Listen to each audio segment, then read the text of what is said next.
ये चीज़ें आपने पहले भी पढ़ा है, 11th क्लास में ही सीक्वेंस का चर्चा हो जाता है, वहाँ पर आपने पढ़ा ही होगा। लेकिन यहाँ पर दो तरह का डिफिनेशन सीखेंगे। पहला अपने पास में सर एक ग्रुप या collection of numbers according to some different rule. मतलब ये हुआ, इज कॉल्ड सीक्वेंस, मीन्स ये हुआ कि अगर आप नंबर्स का कलेक्शन करते हैं, नंबर्स का एक ग्रुप बनाते हैं, लेकिन वो जो ग्रुप होगा, जो कलेक्शन होगा, रूल से, एक डिफिनेट रूल से होना चाहिए। रूल मतलब हो गया कि भैया उसमें कुछ ना कुछ, या तो मल्टीप्लिकेशन या एडिशन या सब्ट्रैक्शन, कुछ भी डिवीजन, कुछ भी रूल जरूर काम करना चाहिए। उसको बोलेंगे हम लोग सीक्वेंस। या फिर आप कह सकते हैं सीक्वेंस जो है एक फंक्शन है।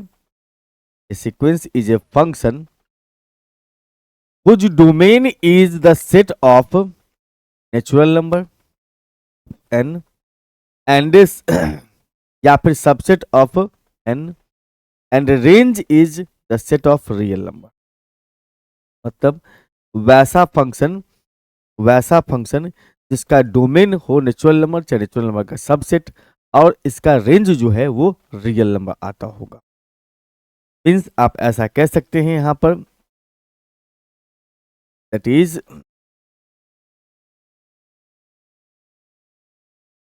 इज आप बोल सकते हो यहां पर से कि हमारे पास में फंक्शन होगा F N to R, natural number to real number, या नेचुरल नंबर का सबसेट टू रियल नंबर। तो आप ऐसे भी लिख सकते हो, इसको आप ऐसे भी कह सकते हो, a function F define from A to B, A to R. यहाँ पर ए क्या है, सबसेट है, ए सबसेट है किसका, नेचुरल।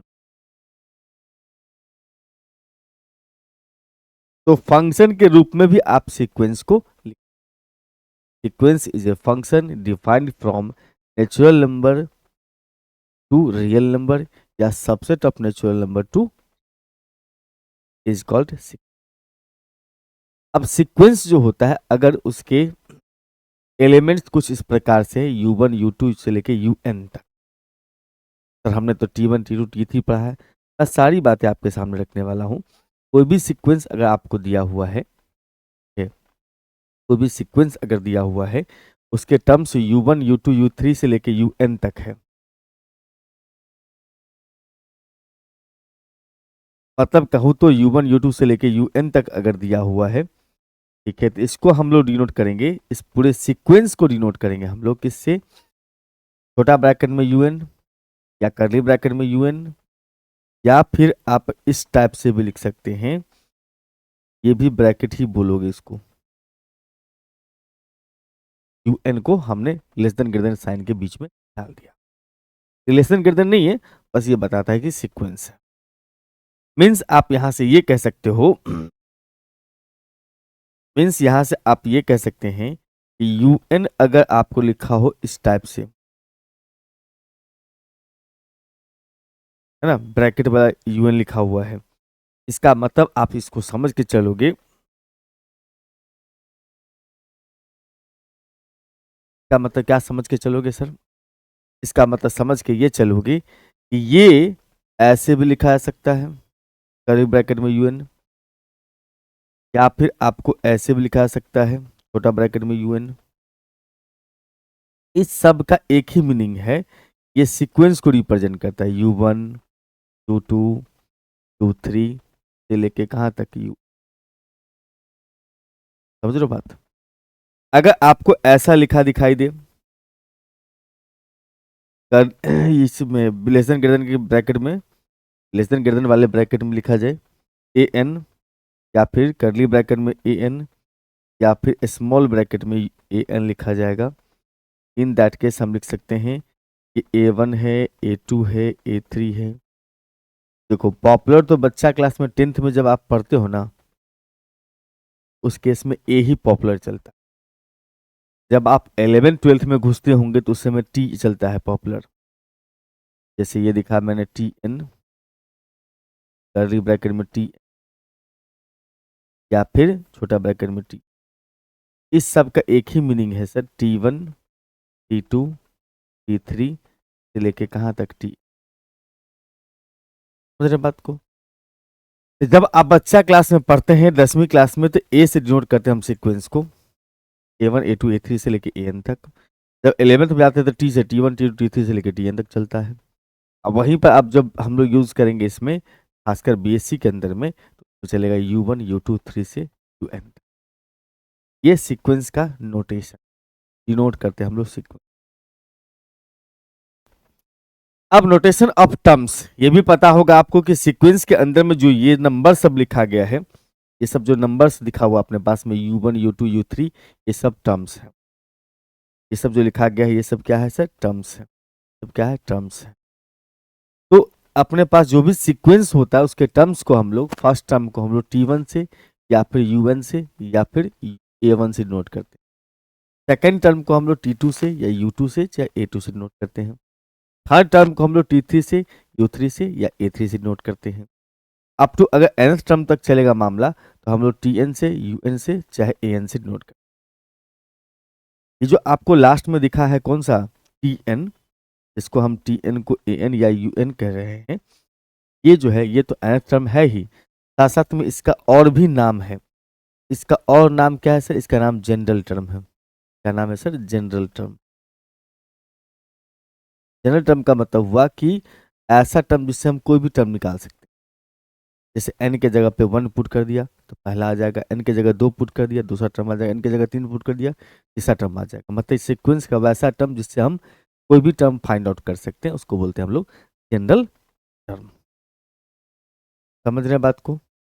यस। इसका हम एक एग्जाम्पल भी देख लेते हैं। जैसे अगर हमारे पास में कह दिया एग्जाम्पल में कि कोई भी अपने पास में TN दिया हुआ है, चाहे AN दिया हुआ है या UN दिया हो, कुछ भी नाम हो सकता है यहाँ पर, TN AN UN तीनों में से कोई भी। अगर लिखा अपने पास में 2n-1, आपको कह रहा है इसमें पांचवा टर्म बताओ। कौन सा बताना है? पांचवा। आप n के जगह 5 रख लोगे, का मतलब 2 इंटू हो जाएगा 5-1। कुल मिला के कहा जाए तो अपने पास 9 निकल के आता है। आपको बोल दिया T11 निकालो, तो 2 इंटू n के जगह 11 लगा देना है, 22, तो 21 बन जाएगा अपने पास। इस टर्म से इस तरह से अगर जनरल टर्म दिया होगा तो उससे आप कोई भी टर्म निकाल। अगर हमने मान लिया कि भैया देखो यहाँ पर TN जो है वो लिखा हुआ है अपने पास -1 का स्क्वायर, -1 का पावर n इंटू में n का स्क्वायर। अब इसमें से आपको बोल दे कि पहला टर्म बताओ, पहला, इसका मतलब -1 का पावर आ जाएगा 1 इंटू 1 का स्क्वायर, यानी कुल मिला के कहा जाए तो -1 निकल के आता है। अगर आपको कह दिया कि भैया दूसरा टर्म बताओ, इसका मतलब -1 का पावर हो जाएगा 2, n के जगह 2 लगा देना है बस, ये हो जाएगा प्लस, ये हो जाएगा 4, यानी कि 4 आ जाएगा सिर्फ। n के जगह पे आपने 3 पुट किया, इसका मतलब -1 का पावर आ जाएगा 3 इंटू में 3 का स्क्वायर, कुल मिलाकर के माइनस ये हो जाएगा 9। इस टाइप से हम लोग तैयार कर सकते हैं सीक्वेंस का जनरल टर्म से एनी टर्म। ठीक है।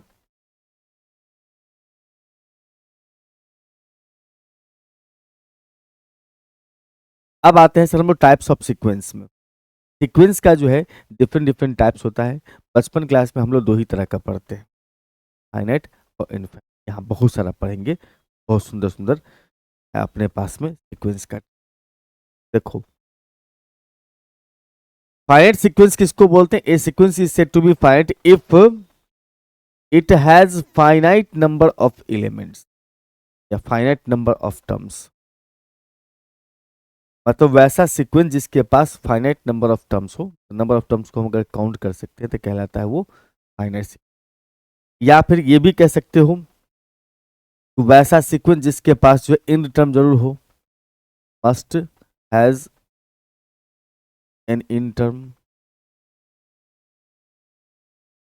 वैसा सीक्वेंस जिसके पास जो है मस्ट हैव इन टर्म,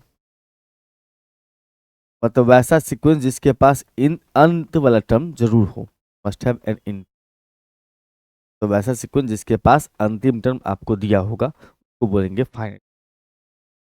जैसे कि अगर हम बात करें यहाँ पर से, जैसे हमारे पास में एग्जाम्पल आता है, 2 लिखा हुआ है सर, 4 लिखा हुआ है, 6 लिखा है, 8 लिखा है, 10 लिख दिया आपने, 12 लिख दिया, ये हो गया सर फाइंड सीक्वेंस। 12 पे रुक गया, हम 12 पे रुक गए। जैसे अपने पास में आया सर 1 आ गया, 1/3 आ रहा है, 1 अपने पास में 5 आ रहा है, 1/7 आ रहा है, हम इस टाइप से चल रहे हैं, 1/99 आ गया। क्या मतलब फाइंड सीक्वेंस, सर इसमें टर्म्स काउंट नहीं कर सकते हैं, तो बीच में क्या है हमको नहीं पता, वो निकल जाएगा कितना टर्म्स है, बस अंतिम टर्म पता होना चाहिए। अंतिम टर्म पता है, इसका मतलब ये जो है क्या कहलाएगा ना, फाइनाइट। ठीक है भाई।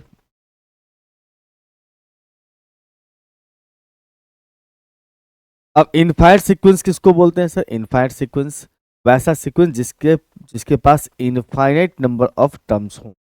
इनफाइनाइट नंबर ऑफ टर्म्स का मतलब, इनफाइनाइट नंबर ऑफ टर्म्स का मतलब हुआ no end term, no end term. वैसा सीक्वेंस जिसके पास एंड टर्म नहीं होगा को बोलते हैं हम लोग इनफाइनाइट एंड टर्म नहीं।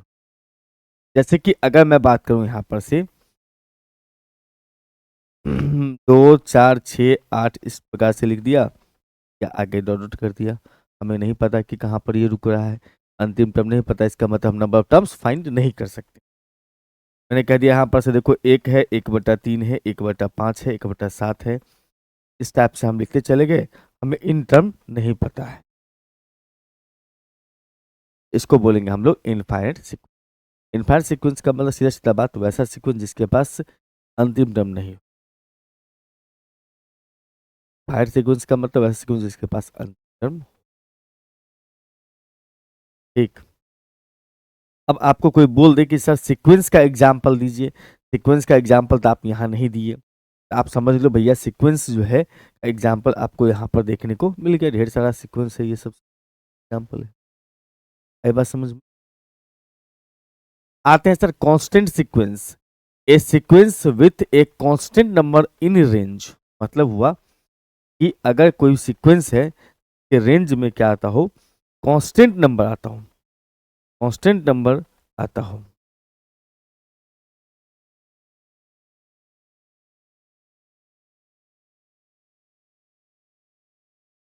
या मतलब ऐसा सीक्वेंस जिसका अगर रेंज, रेंज मतलब फंक्शन, जो फंक्शन आपने कहा था कि फंक्शन डिफाइन करता है f(n)(2)r, तो उसमें r इसका जो भी इमेज आएगा वो रेंज बोलेंगे। रेंज जो आएगा वो कैसा होना चाहिए सर? कांस्टेंट होना, फिक्स होना चाहिए, वो वैरी नहीं करना चाहिए, वो बोलते हैं हम लोग कांस्टेंट सीक्वेंस। देखो आप ऐसे भी समझ सकते हो, जैसे हमारे पास में आ गया सर, हमारे पास में आ गया सर 1 लिखा हुआ है, 2 लिख दिया हमने, ये कह दिया कि भैया 5 लिखा हुआ है। ये जो आपको दिख रहा है ना, इसमें क्या है कि जो सीक्वेंस है इसके अंदर में कांस्टेंट नंबर है, ये सीक्वेंस जो है उसके पास का जो एलिमेंट है वो फिक्स है, वो वैरी नहीं, वो बोलेंगे कांस्टेंट नंबर इन रेंज, और ऐसे सीक्वेंस। ठीक।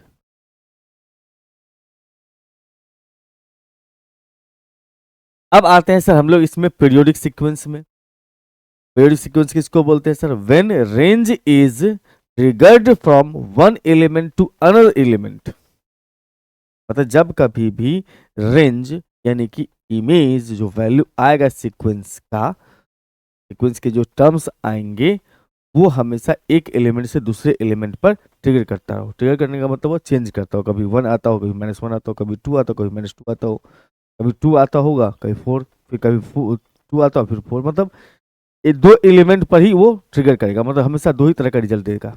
जैसे कि अगर बात करें हम लोग, UN अपने पास में दिया हुआ है कोई सीक्वेंस का nth term, exist only 2 elements, either first और second in the image of UN where n belongs to natural number is called या is known as periodic sequence। मैंने क्या कहा, दो ही तरह का रिजल्ट देगा, या तो फर्स्ट एलिमेंट आएगा चाहे सेकंड एलिमेंट आएगा।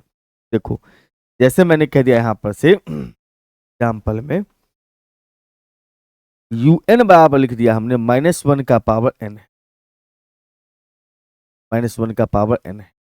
अब n के जगह पर आपने रख दिया यहाँ पर, मान लो n के जगह 1 का मतलब ये -1, n के जगह 2 पुट करा तो भैया -1 का स्क्वायर तो +1, n के जगह पे आपने 3 पुट कर दिया, n के जगह 3 पुट किया तो u3 का वैल्यू कितना आएगा, -1 का पावर 3 तो -1, u4 n की जगह पर 4 रख दिया, इसका मतलब -1 का पावर 4 तो +1, फिर 5 रख दिया, इसका मतलब -1।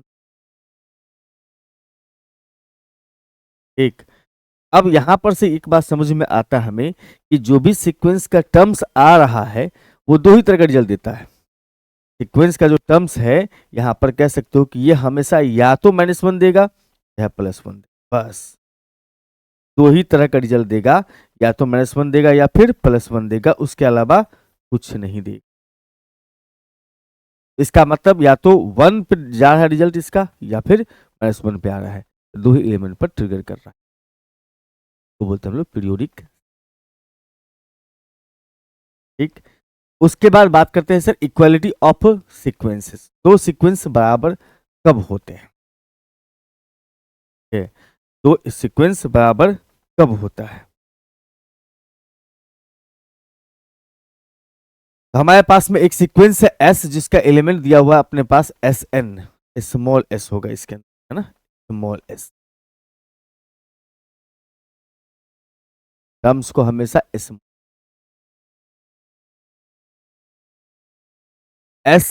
है, S बराबर सीक्वेंस है SN जिसका n का वैल्यू 1 से इनफाइनाइट तक, मतलब इनफाइनाइट सीक्वेंस है ये।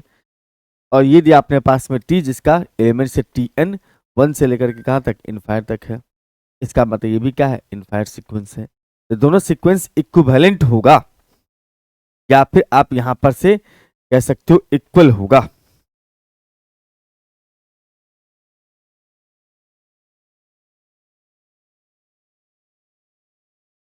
दो सीक्वेंस इक्विवेलेंट होगा या इक्वल कह सकते हो, यहां पर से यहां पर इक्वल होगा या इक्विवेलेंट होगा। अगर दोनों का nth टर्म क्या हो सर, इक्वल हो, दोनों का nth टर्म क्या हो सर, इक्वल हो, मींस हम यहां से ये कह सकते हैं कि अगर हमारे पास में सीक्वेंस दिया हुआ है दैट इज एस कोई सीक्वेंस है, जैसे लिख दूं यहां पर SN है एक सीक्वेंस, इसका एलिमेंट 1 से, मतलब ये टर्म्स 1 से लेकर इनफाइनाइट तक है, ये बराबर है किसके, Tn के, जो हो रहा है 1 से लेकर के कहां तक सर, इनफाइनाइट तक। इसका मतलब क्या, दो सीक्वेंस बराबर है, दो सीक्वेंस बराबर तभी होगा जब इसका जनरल टर्म इक्वल होगा, SN बराबर में, इसका मतलब ये है SN बराबर क्या होता हो सर, T का होगा,